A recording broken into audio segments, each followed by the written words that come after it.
bərabərsizliyi həll edin. Loqaritma olduğu üçün şərtlərimizi ilk öncə qeyd edək ki, x mütləq sıfırdan böyük olmalıdır.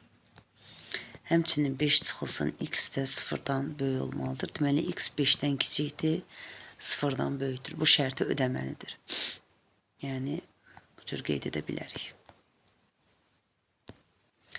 Digər tərəfdən, loqaritmalar əsasları eyni olub toplandıqda onları biz vururduq. Yəni, x vurulsun 5 çıxılsın x və əsas da 2-dən, 1-dən böyük olduğu üçün kiçik bərabərdir. 2 üstündə 2 kimi qeyd edə bilərik işarəni, bərabərsizlik işarəsini dəyişmirik. Çünki əsas 1-dən böyükdür. Alırıq 5x çıxılsın x kvadrat, kiçik bərabərdir 4. Hər tərəf mənfiyə vursaq, x kvadrat çıxılsın 5x, 4-də keçirsək, yəni digər tərəfə alınacaq üstəgəl 4, böyük bərabərdir 0-dan.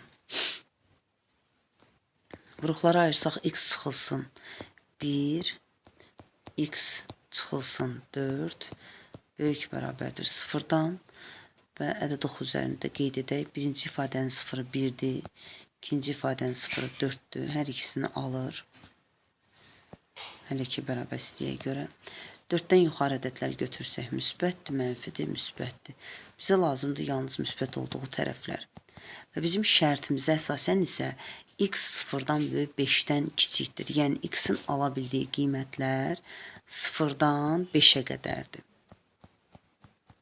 Və burada kəsişdiyi hissəyə baxsaq, görürük ki, kəsişdiyi hissə 0-dan 1-ə, 0 daxil deyil, 1 daxildir. Birləşir 4-dən 5-ə. Və 5 də bura daxil deyil.